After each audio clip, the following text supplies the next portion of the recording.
Okay, thank you for joining today's webinar. We're just going to jump right in because we have a lot of material to cover today. But before I begin, just for everyone who is logged in, I'd like to cover a couple of logistical issues. If you come across any technical issues, please chat to the host, and you can find the chat box on the right side of your screen. And if it doesn't appear, you can click the little dialog bubble up top, and it'll give you the chat box. What we're going to do today is what we typically do on webinars is we're going to hold questions. During the course of the webinar, you can chat your questions or comments in. We're going to hold those and collect those, and then when it's Q&A time at the end, we'll present those to the panelists. Okay, with that said, on behalf of the Community Technical Assistance Center of New York, it's my pleasure to welcome you to today's panel discussion, Family Separation and Other Attachment Disruptions. What can we do to help children and families recover? My name is Jim Rodriguez, and I'll be moderating today's panel.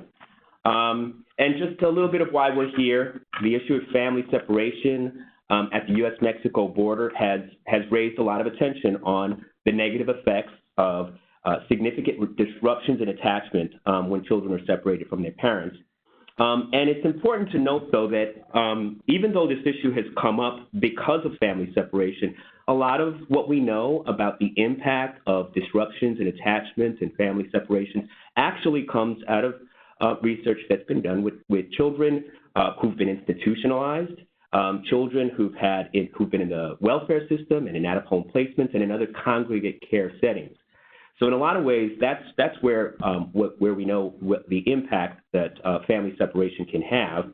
And of course, there's mounting research on the effects of early childhood adversity and trauma on children, the long-term impacts on children well into adulthood. So this webinar is going to focus today on the issue of attachment disruption and traumatic separations, but largely focused on attachment disruptions and its effects. But more importantly, on what and how the needs of children who've experienced these disruptions in attachment can be met by the systems that are in place to support them.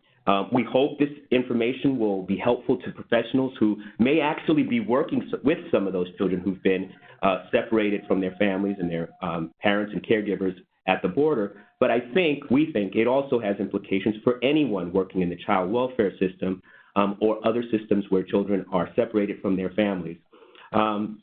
With that said, we have a fantastic group of panelists with us today on this topic. First, we have Dr. Dylan Gee. She's an assistant professor in the Department of Psychology and director of the Clinical Affective Neuroscience and Development Lab at Yale University. We also have Jody Todd Manley, Dr. Jody Todd Manley, who is clinical director of the Mount Hope Family Center in Rochester, New York.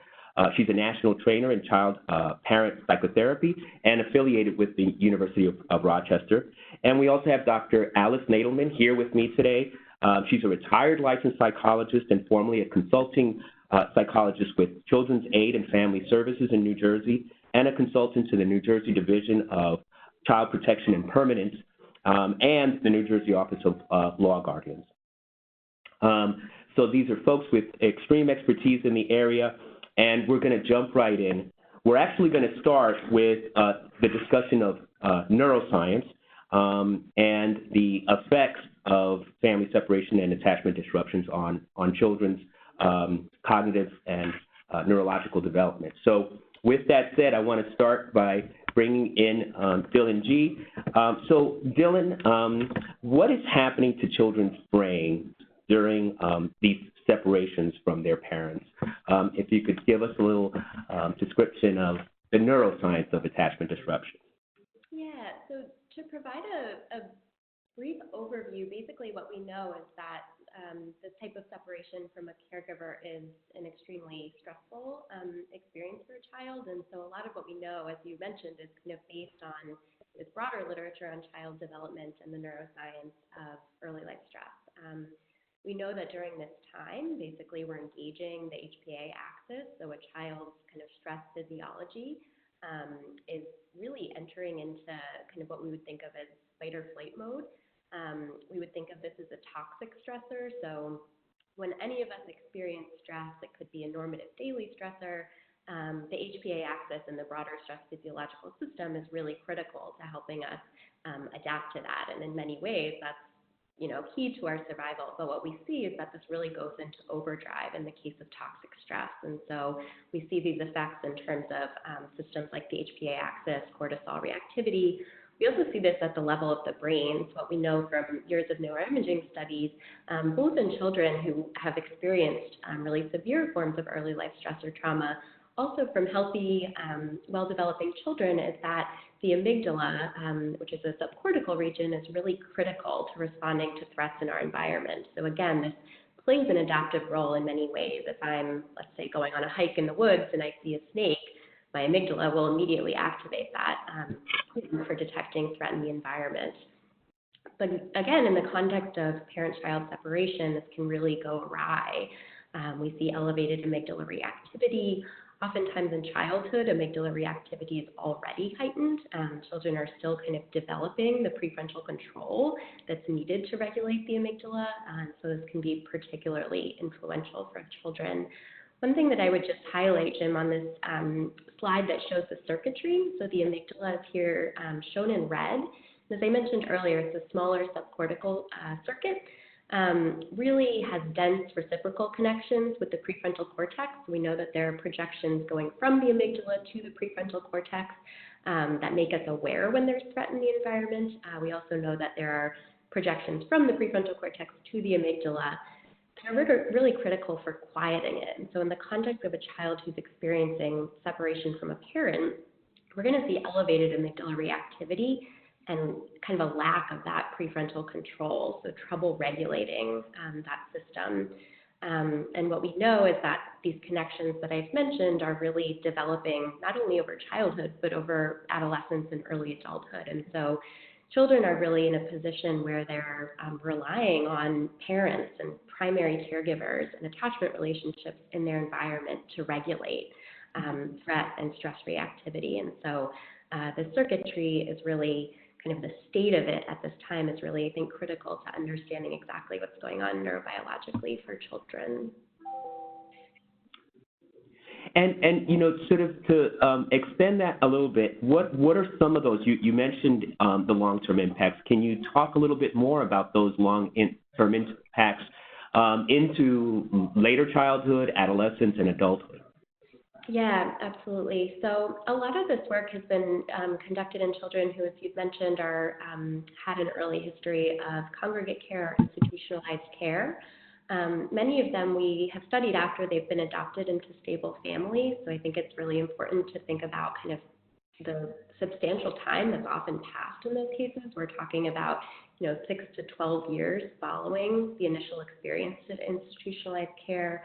And we still see these alterations, and I can talk about that kind of on a number of levels. One, really, in terms of the neurobiology, is that we see weaker kind of control of the amygdala. So these children, even up to 12 years later, are still showing heightened amygdala reactivity.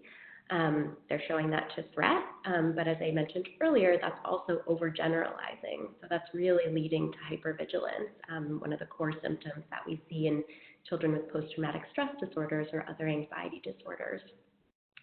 At times, we see evidence of altered trajectories of this circuitry. So in humans, we know that this kind of protracted, extended development of amygdala prefrontal circuitry is really important. There's a reason why we take so long to develop and are reliant on our parents to kind of shape that development.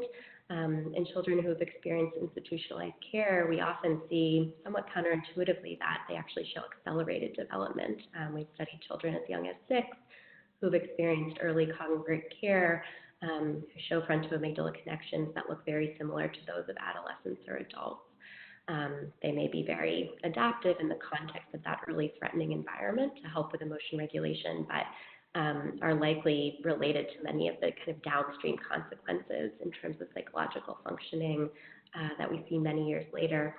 think the other domain that I would highlight is just stress physiology more broadly. So there's decades of research. I'm thinking of individuals like Megan Gunner's work, looking at the broader HPA axis, where we see that, again, years following this critical separation from a parent, children are showing evidence of dysregulation.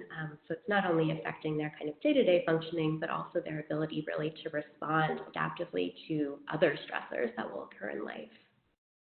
Right. And one last question: what is so? I know we always talk about why the separation from parents, but why is the separation from primary caregivers so consequential? I know you've touched on it, but what is the impact of that primary caregiver separation? Yeah, I think there's a number of reasons why this has such critical effects. I think I'll highlight just two right now. So one is really the role that caregiver plays early in life in terms of attachment and psychological functioning. In my work, we are really interested in stress physiology and frontoamygdala circuitry, and what we know from decades of behavioral work and very intuitively is that a parent is really critical for buffering stress among children. As I mentioned, these circuits take years and years, decades of life to evolve, and so children are really relying on a parent to downregulate stress physiology and amygdala reactivity. And so the absence of this parent, who in typical development would be the person serving that role, is not only a really critical stressor for a child and a brain that's still developing, but it's also coming at the time when the child needs it most. So if you think about cases of recent family separation, this is an extremely traumatic event where the child is now lacking kind of their primary source of regulation and order in their world. If you go to the next slide, I can show you one of the initial studies that I think really nicely highlights the role of parents on stress physiology. So this is a study that came out of Seth Pollack's lab showing that children who experienced either full contact or even just verbal contact, so just a brief phone call with a parent, showed much lower stress reactivity as measured by salivary cortisol following a stressful event versus those who went through this stressful event without any parental contact. And so I think it's pretty amazing that we can see at the level of cortisol reactivity the effect of a parent on the child. If you go to the next slide, this is a study that we conducted where we were really interested in, do we see evidence of this at the level of the brain? And what we found is that children, they were just looking at a picture of their mother. So the mother was not even physically present, but during an MRI scan, they show lower amygdala reactivity to their mother's face than a stranger's face. And so simply that visual cue is providing a buffer against amygdala reactivity early in life. And so I would be the first to say that you don't need neuroscience to know that family separation is harmful, but I think that this can kind of help us to understand why parents are so critical at the level of the developing brain. I think the other kind of aspect of this that I'd highlight in terms of why this is so critical is that it's really when it's occurring. So we know that the brain is incredibly plastic. It's more susceptible to environmental factors early in life. Really, if you think about an organism early in life, it's being shaped for what it expects to be its future environment. And so a child, especially an infant, a young child, who's experiencing this dysregulation and lack of parental attachment, their stress physiology is developing for a world that they expect to be a harsh one. And that may be very adaptive in that very moment, but will stay with them for years to come. And so I think it's that nature of a sensitive period that also makes this tough. And for many of the kids, especially those seeking asylum, they will have had prior trauma exposures by definition of what they've experienced in their countries of origin. And we know that those exact children are going to be most vulnerable to subsequent stressors or traumas. And this research that you're sort of demonstrating here just reminds me of how severe the policy was because, again, those children who weren't allowed to even have phone contact or in any way, shape, or form, even contact with any adult, any physical contact with an adult in many cases because they weren't allowed. your research shows the devastating effects of that in a sort of adding on to the already traumatic loss. Yeah, I think it's a really critical point. If we think about any stress for a child, we want to think about the environment that they're in. And, it's not that all stress will have these terrible consequences, but, children rely on buffers in their environment and surrounding factors. So certainly children who are in detention with, say, no other primary caregiver and many other complicating factors are going to be increasingly at risk. And I think to that point, I think if you think about in a stressful circumstance, like all of us turn to the people that we're closest to for support. It's not going to be the same, just anybody. Mm-hmm. So that question you asked, Jim, about the role of the primary caregiver, why is that person so important? It's because that's the person that the child knows and trusts and goes to when they're in distress. So it's not like you can just substitute another adult in that role. It's the person that they trust and that they derive comfort from. Right. And I think also some of the things that you were mentioning, Dylan, sort of do speak to interventions as well. And I think we're going to come back and talk a little bit about that later and kind of what we know about the effect of interventions on the neurobiology and stress reactivity in children. So we're going to come back to you. What we wanted to do now is just switch to assessment, because I think many of the complications that you're describing, Dylan, can speak to why it's so difficult to assess and address the needs of children who've gone through these attachment disruptions and traumatic separations.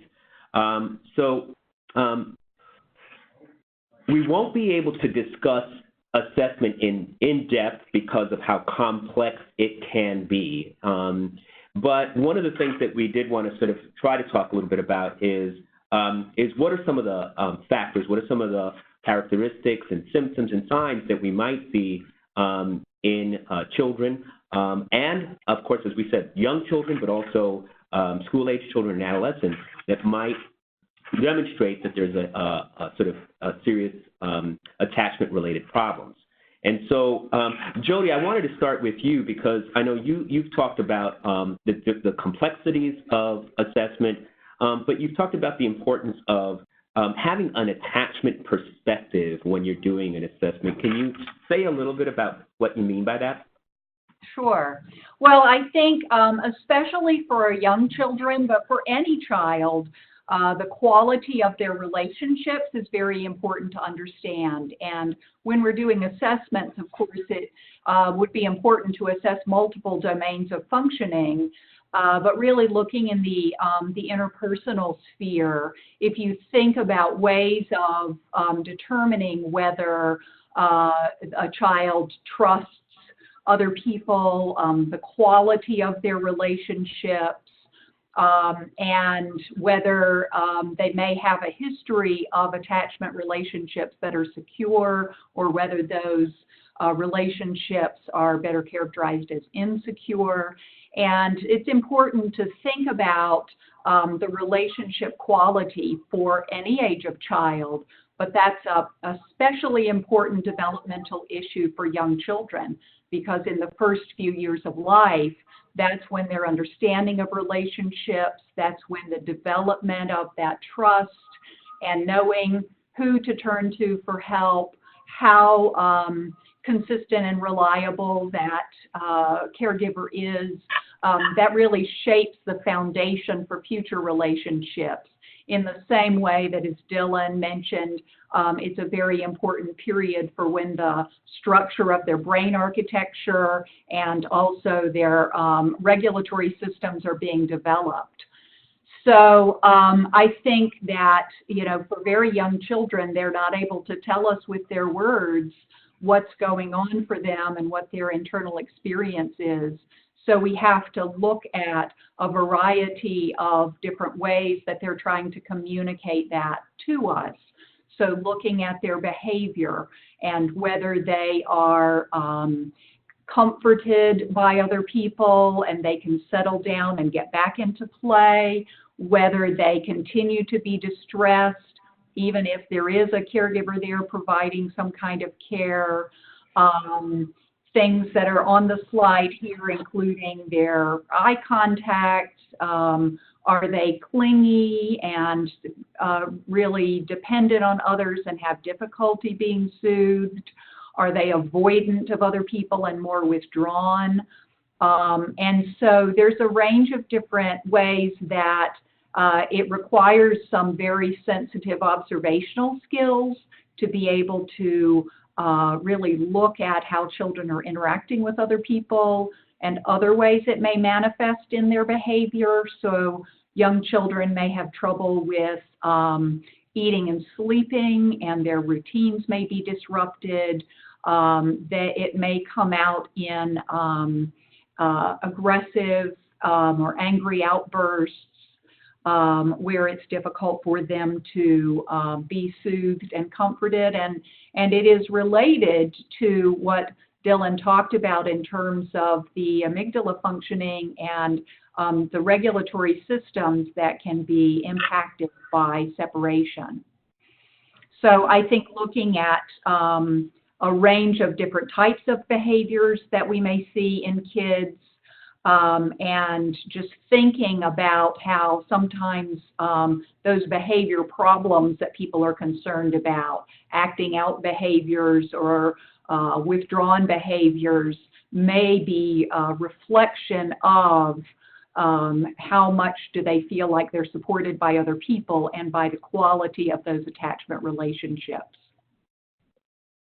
And Alice, you and I were talking earlier, and you were talking about the difficulty, because when you look at many of these characteristics and symptoms, they overlap so much with many other disorders, and so there may be co-occurring disorders. Can you say a little bit more about that?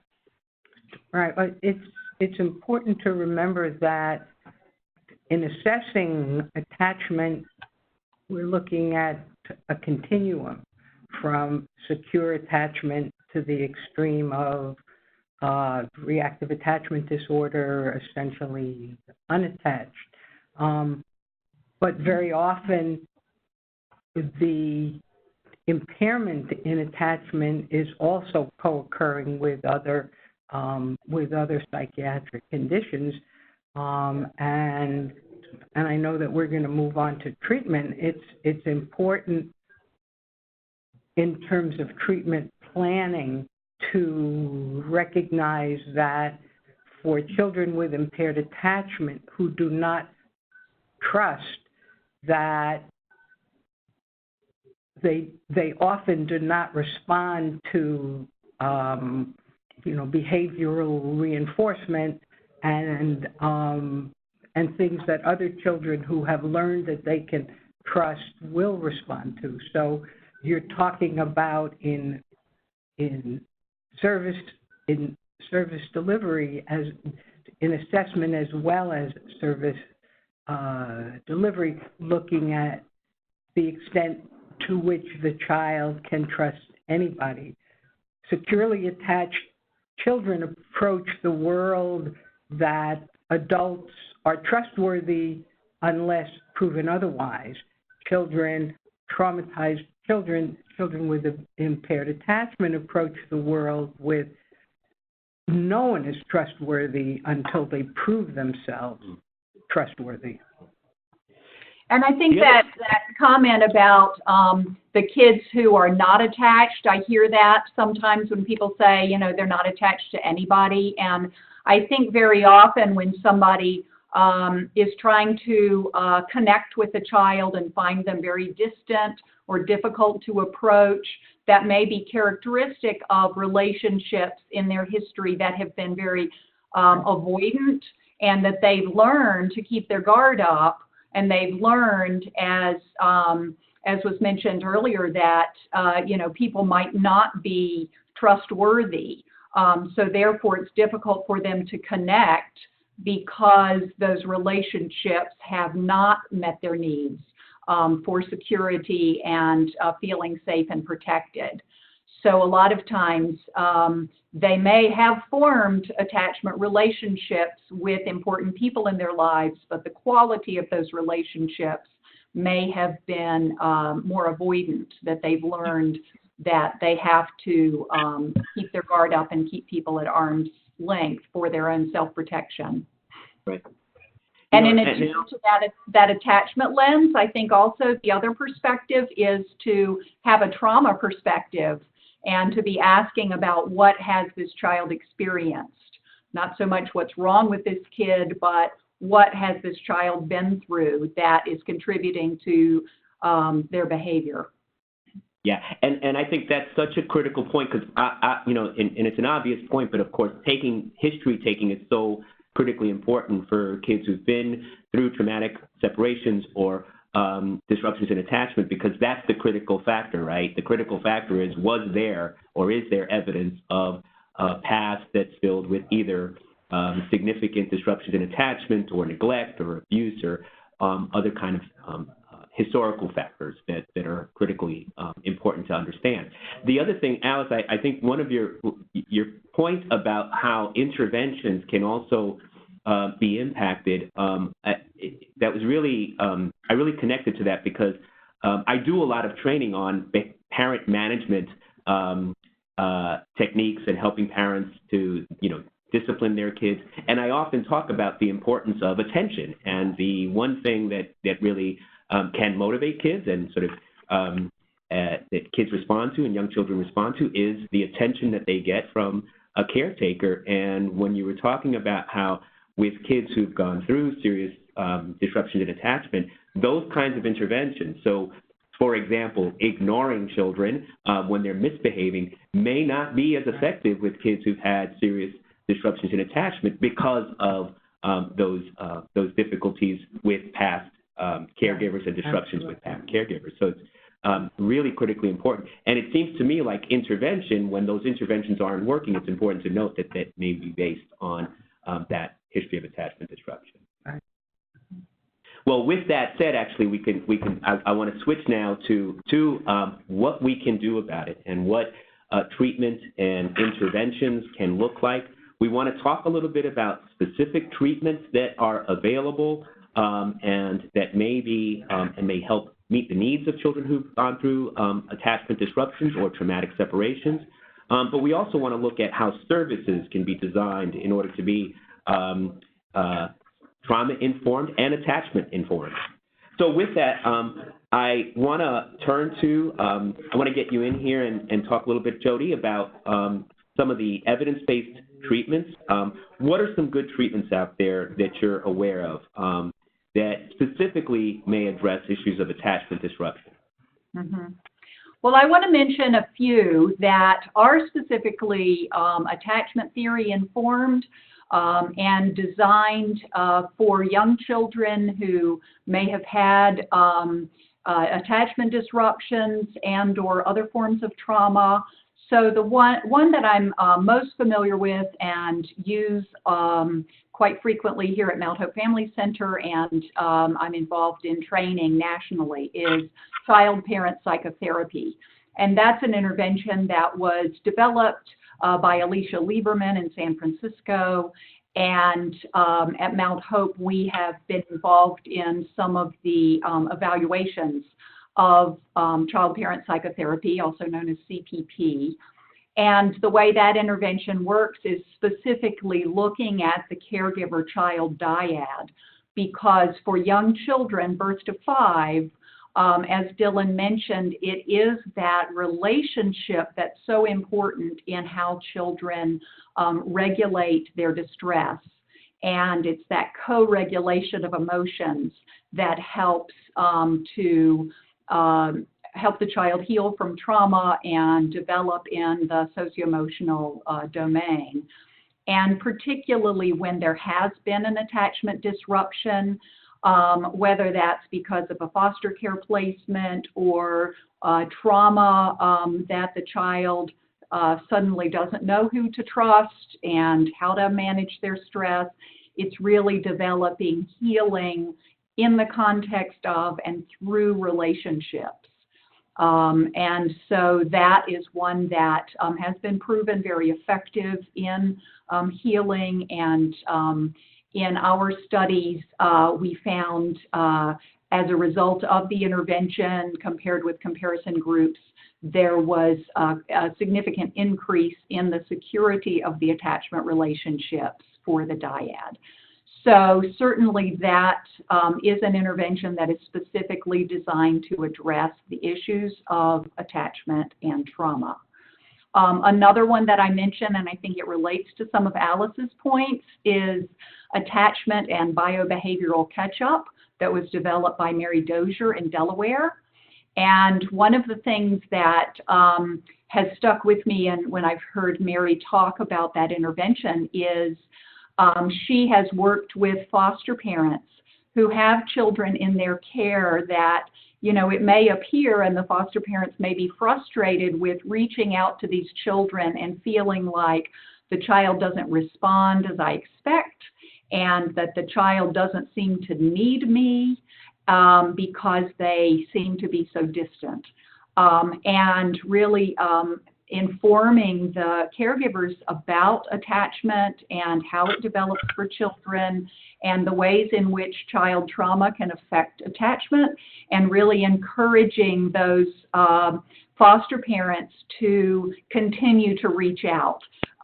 In the way that Jim mentioned, ignoring may not work. It may just leave the children feeling more distant from other people. But even when the child is avoidant, to continue to provide nurturance and support and follow the child's lead. And so that intervention has really addressed that issue. And she has evaluated it not only with foster parents, but also with birth parents, and found it to be very effective in improving that parent-child relationship. And Phil Fisher and his group in Oregon have developed a therapeutic preschool program for children in foster care, and they have also looked at how to improve the outcomes for those children in foster care, including some of those physiological measures that Dylan mentioned, such as their cortisol or stress hormone regulation. In fact, all three of those models that I just mentioned have looked at not only psychological and interpersonal outcomes, but physiological outcomes, especially in stress hormone regulation, and have found significant differences. So those are three that I just would highlight as addressing the very issues we're talking about and having positive outcomes for young children. I want to switch now, because those are treatment specific, right? Addressing the needs of children who may have attachment-related disorders. Alice, I want to bring you in here and talk a little bit about, I know your experience working in child welfare as a consultant. Aside from treatment, what are some of the ways that child serving systems, the child welfare system, early childhood programs, schools, what are some ways that they can promote healing among children who have been separated from their families or who've experienced attachment disruptions? How can services be designed in a way that are attachment informed? Well, the most important thing, and actually before psychotherapy can, in fact, be effective, is to achieve safety for the child, wherever the child is, to maximize the reality of safety for that child. And for service providers who, in the course of a child's placement experience, may only see the child briefly or even only once. The most important thing, I think, for all of us to remember is the caveat first, do no harm. So that includes, do not make any promises that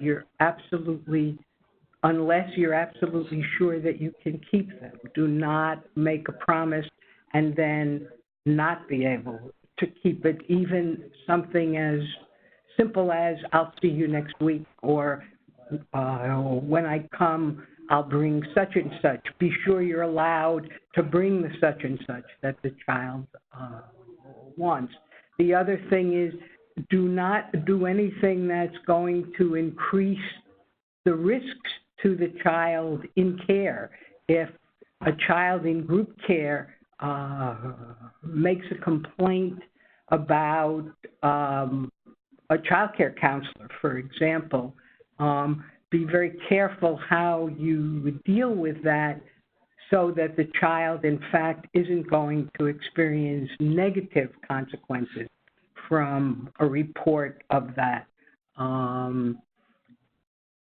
You're much better off to report safety concerns that you have observed rather than saying this kid said that this caregiver, whatever, was mean or did, such and such, because often that can backfire. And the other thing is that the quality of care by whoever is taking care of the child after a separation experience is really essential. And when a child has good need-meeting care at any age, up until adolescence, you want to include the caregivers in the therapy experience because the purpose of it is to facilitate the child trusting the new caregiver for however long the child is going to be with that caregiver. So it's much more important for the child to trust the caregiver than it is for the child to trust the therapist. Yeah, can I just chime in as well, Alice? I agree with all of those things and the bullet points that are on the slide. There was a recent webinar that was done by the National Child Traumatic Stress Network, and Mount Hope is part of the NCTSN, and they were specifically focused on separations within the child welfare system. And they had some really good points about kind of best practices when it comes to child separations, including things like really promoting as much as possible early and frequent contacts with the caregivers and the family members, maintaining contacts with siblings or other family members as much as possible, with some consistency and clear expectations about when those are happening, limiting the number of changes that kids experience, including changes in staff, like staff changes, staff handoffs. And if there are going to be changes, really preparing children to know what to expect, communicating what those changes are going to be, when they're going to happen, and then supporting the children through those transitions. But as much as possible, maintaining continuity with school, with family contact, with maintaining their routines, and trying to have as much consistency, predictability as possible. And as is mentioned here on the slide, really respecting the children's feelings about all of those changes, listening to their voices, respecting their families and the relationships that they have with their family members. So for whatever reason children are separated, they still have feelings for the people that are left behind and that they're separated from. So having that cultural sensitivity, as it's mentioned on the slide here, honoring the lost attachment figures, I think that's so key to really respect the child's past, respect the relationships that are important to them, maintain connection to that as much as possible, and provide support for the range of emotions that kids are likely to feel. Even if they're in a new situation with a very caring alternative caregiver, they may have difficulty connecting with that new person, even if they're a wonderful person, because they have conflicted loyalties around whether they can connect with a new person and still love and care for the person that is separated from them. So there are a lot of layers to that, and so I think that training on attachment and training on trauma, the impact of those things and those perspectives for children's adaptation is really important for anyone who's going to touch the lives of those children. I just wanted to say a word for those service providers who may be feeling hopeless and helpless in that they can't really make the child safe or make the environment safe. They can't avoid multiple moves, changes. One of the things that you can do in every contact with the child to promote resilience is to highlight to the child his or her own strengths and to talk about what helps them to feel better, what helps them to feel less afraid, what helps them to feel stronger, and comment on the strengths that you see right in front of you, you know, from the child, because mastery is a very important element of overcoming trauma, so that even small words of, you know, I see a sparkle in your eye, or I see that you have a muscle in your arm, or you know, can you tell me what you do when you're really, really sad, that even in a little way helps you to feel better? And then highlighting that for the child, because even in the worst of circumstances, we want kids to see themselves as brave and strong and hopeful. Mm-hmm. And it sounds like, no, go ahead. Yeah, to the beginning of your point, Alice, I think we need to recognize that secondary traumatic stress is an occupational hazard for the people who are working with children who've experienced trauma. And so supporting the children, supporting their families, and supporting the staff and the people who are working with the children are all very important. Yeah. You know, and to that point, Jody, you were mentioning earlier therapeutic foster care and the work of Phil Fisher and those folks. I believe some of their research has not only shown the effects on regulated cortisol levels in the children who've been in those treatment services, but also the adult foster care providers and foster parents who've been a part of the intervention as well, which is amazing when you think about intervention and the effects on the caregivers, whether they're substitute or not.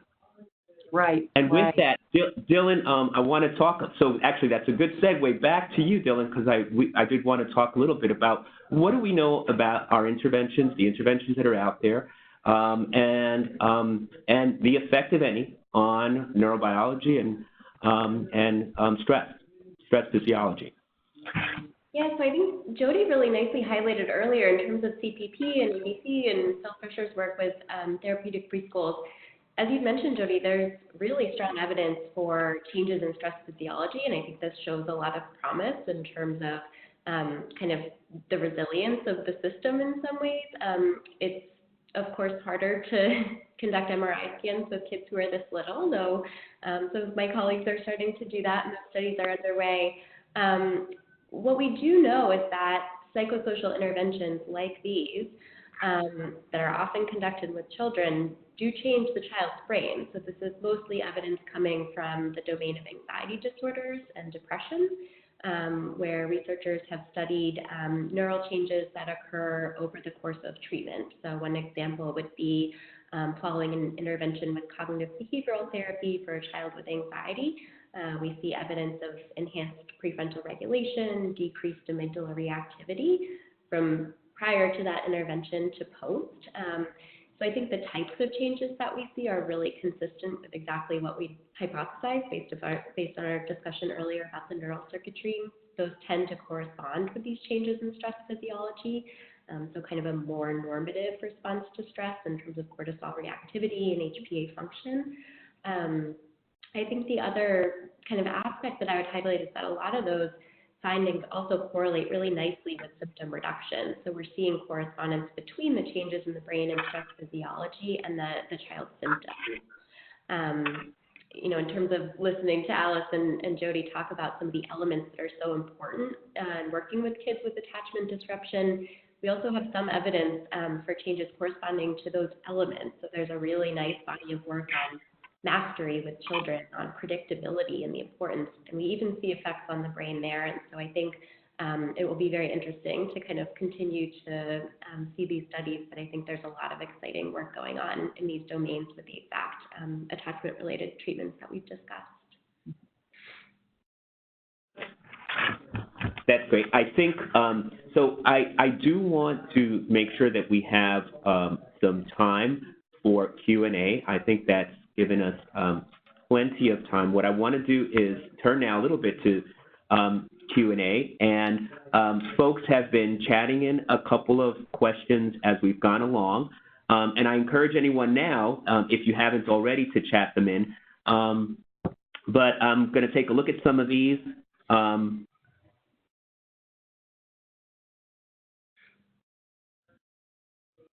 So one question that has come up is, does it matter if the child is having contact with an adoptive parent or biological parent? Is there something about the new face, smell, sound of an adopted parent compared to the birth mother? So if I understand the question, it is, to what degree do kids adapt to substitute caretakers or adoptive parents if they've had, presumably, a secured attachment or a strong attachment to the biological parent?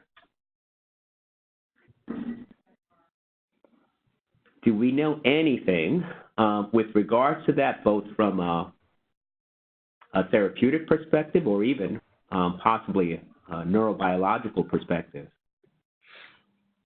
Well, I think from a therapeutic perspective, certainly children can form new relationships with alternative caregivers, such as adoptive parents, and those relationships can be very positive and very healing. I think that to optimize good outcomes in that situation, I think supporting both the adoptive parent and the child, that kind of trust doesn't happen overnight. So it's going to be something that's going to be built over time. And certainly if there's support along the way for that new family configuration that can promote healing and promote resilience, then it is likely to have a very positive response. Well, but to go there, what are some things that, again, either adoptive parents or substitute caretakers can do that can help with that transition? What I'm hearing you say, Jody, is it does take time, of course. But what are some specific things? And Alice, I know you have experience with this as well in terms of permanency planning. What are some of the things that caregivers can do, or we can support caregivers to do if we're service providers, that can help that process along? Well, just let me say that even though contact with the biological parent or biological family is not legally mandated in a majority of states, we certainly have a lot of clinical evidence where these relationships continue on an informal basis, and that it's very important to keep in mind that an adopted child can make a positive adjustment to adoption while continuing to have contact with the biological family.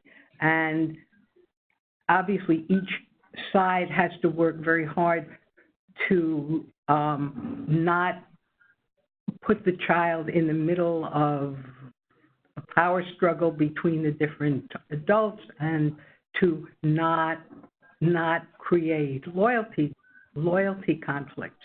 But if the biological family can express to the child support and respect for the adoptive family, and vice versa, where the adoptive parent or parents expresses their support and respect for the meaning of the child's biology and the child's heritage, that can in fact be a strengthening relationship.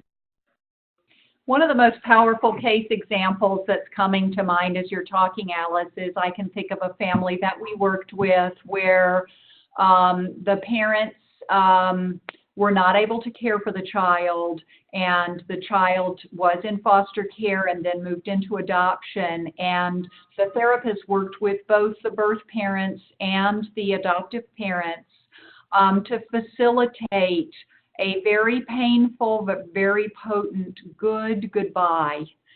So the birth parents understood that as much as they loved their child, they were not able to care for their child, but to be able to explain to the child that they loved them, but they were kind of giving permission in a way for the child to love the new family, and to explain that even though I think there may have been some ongoing contact on an infrequent basis with the birth family, that it was okay for the child to love the new parents. And while that, took a lot of courage and a lot of, it was a very emotional session when that kind of transition session happened, and the birth parents were able to say, this is why it's happening, this is what's happening, I will always love you, and you're going to live with this other family as your forever family. So that was very powerful, and the Right. child, ended up feeling very connected with the new family and very supported by both. In the New Jersey Child Protective Service field,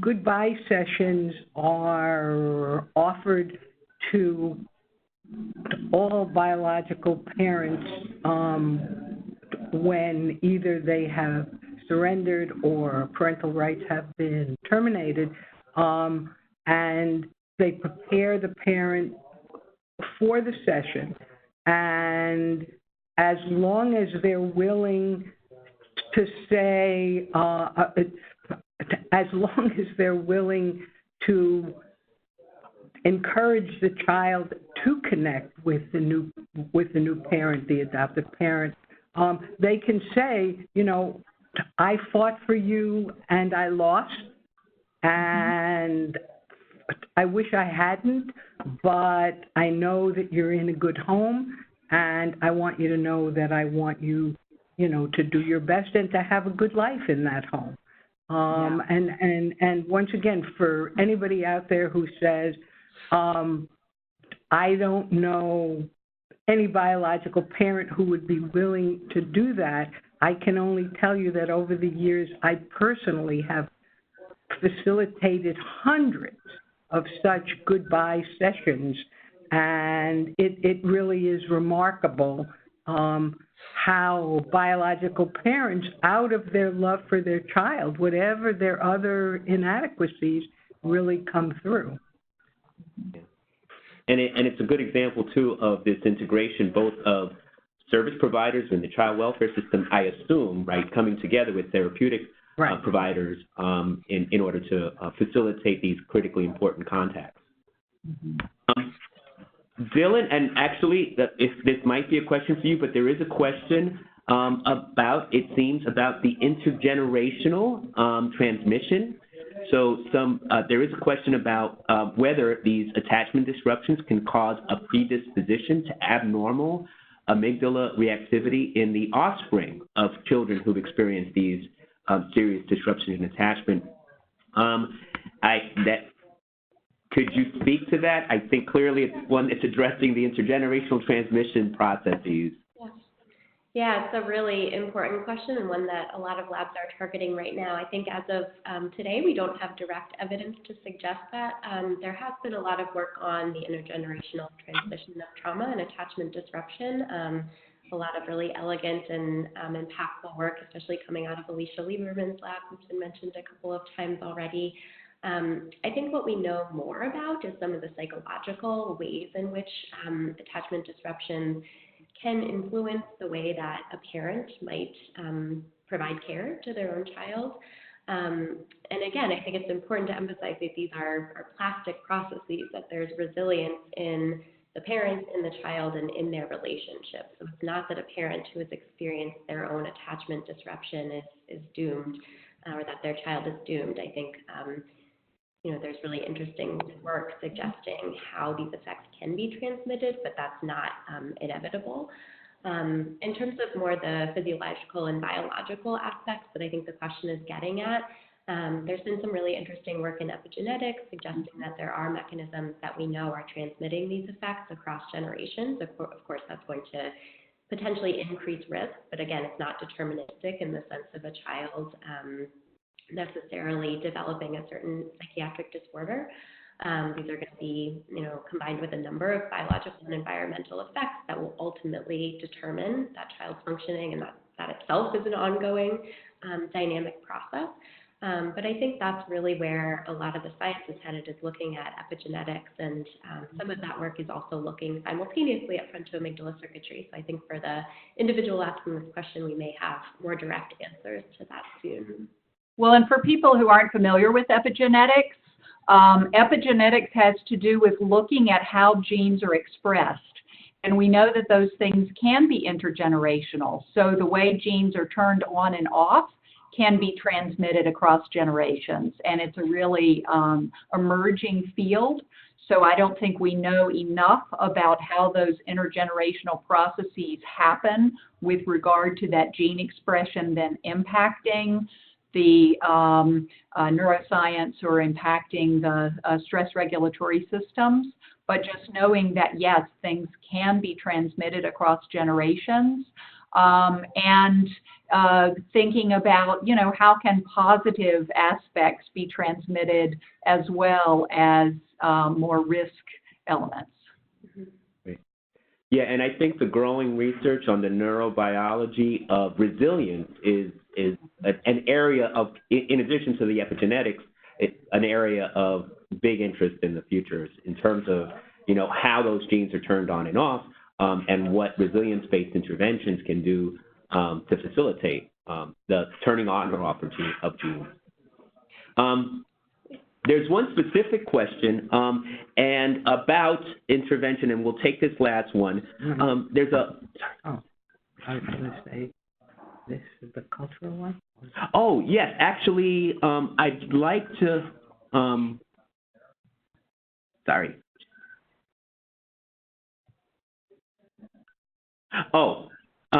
So there's a question on the issues of race.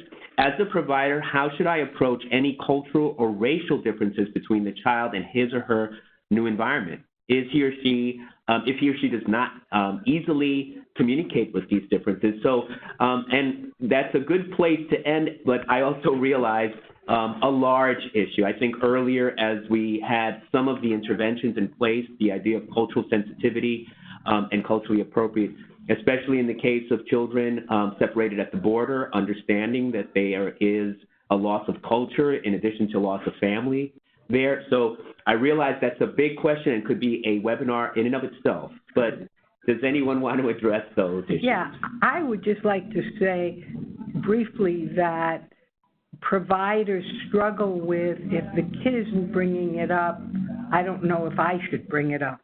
And I don't want to impose on the kid. I don't want to put something in his or her head. And I think that the solution to that is giving the child invitations to respond to certain, topics or feelings about racial differences, cultural differences, religious differences, all.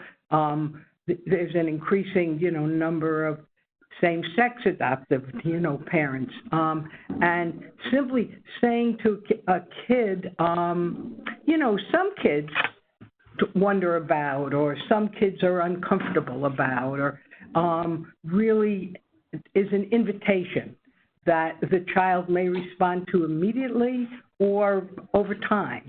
And so you can bring these crucial issues up in a non-confrontational or intrusive manner.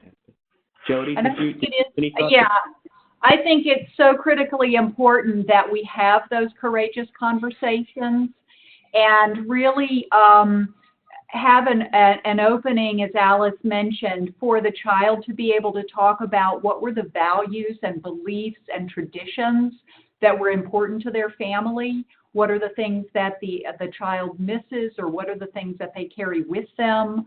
And it could be that some traditional foods that they're used to eating, or some rituals that help them with comforting that their family valued, could be incredibly important in supporting healing, comforting. And the unfortunate reality these days is there is a lot of discrimination and a lot of prejudice and discriminatory behavior that kids may be exposed to.